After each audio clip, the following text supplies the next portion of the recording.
নমস্কার, কেমন আছেন সবাই? আশা করব সবাই খুব ভালো আছেন। আমিও বেশ ভালো আছি। আজকে আপনাদের সাথে শেয়ার করব পটলের একটি দুর্দান্ত রেসিপি। এটি নিরামিষ দিনে গরম গরম ভাতের সঙ্গে এত ভালো হয় না। এটার জন্য এখানে আমি হাফ কেজির মতন পটল নিয়ে নিয়েছি, যেগুলোকে খুব ভালোভাবে ছুলে নিয়ে দু সাইডটা কেটে নেব। আর একটু করে দুদিক থেকে চিড়ে নেব, যাতে মশলাগুলো একদম ভেতর পর্যন্ত ঢুকে যায়। সমস্ত পটলগুলোকে এইভাবে করে নেওয়ার পর পটলটাকে একটু ম্যারিনেট করে নেব। তার জন্য দিয়ে দিলাম একটু পরিমাণ নুন, হলুদ, দিয়ে দেবো ম্যারিনেশনটা খুব ভালোভাবে সেটেল হওয়ার জন্য তেল। এখানে আমি রিফাইন অয়েলই দিয়ে দিয়েছি।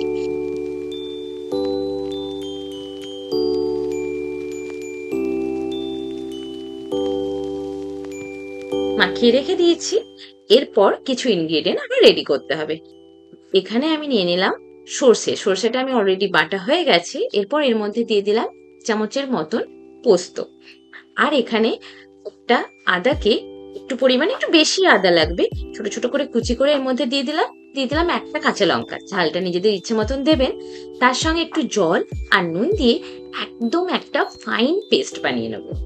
সেটা রেডি হয়ে গেলেই কড়াই চাপিয়ে দিলাম আর দিয়ে দিলাম সর্ষের তেল। প্রথমে পটলগুলোকে ভেজে নেব।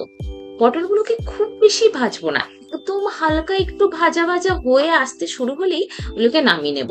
নাহলে পটলগুলো একদম ছোট ছোট হয়ে যাবে আর জলটা এক্ষুনি বেরিয়ে যাবে, যেটা আমাদের পরে লাগবে।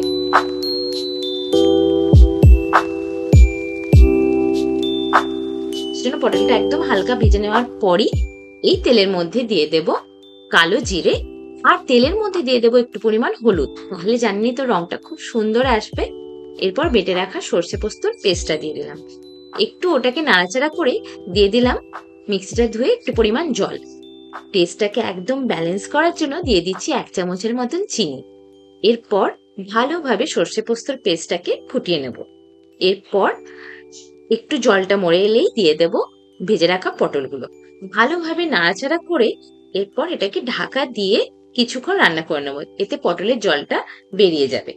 তারপর আবার শুকনো শুকনো হলে এর মধ্যে জল দিয়ে আরো কিছুক্ষণ ফুটিয়ে নেব। একটু যদি গ্রেভি গ্রেভি রাখতে চান আর একটু পরিমাণ জল দিয়ে ভালোভাবে ফুটিয়ে নেবেন। জল জল রেখে তখন গ্যাসটা বন্ধ করে দেবেন। আর যদি একদম মাখা মাখা করতে চান তাহলে রান্নাটা অলমোস্ট রেডি হয়ে গেছে। আমি একটু পরিমাণ গ্রেভি রাখতে চাইছিলাম, তার জন্য আরেকটু পরিমাণ জল দিয়ে জলটা ফুটে উঠলেই গ্যাসটা দেব বন্ধ করে। আমাদের সর্ষে পোস্ত পটল একদম রেডি হয়ে গেছে। এটা নিরামিষ দিনে ভাতের সঙ্গে দুর্দান্ত লাগে খেতে।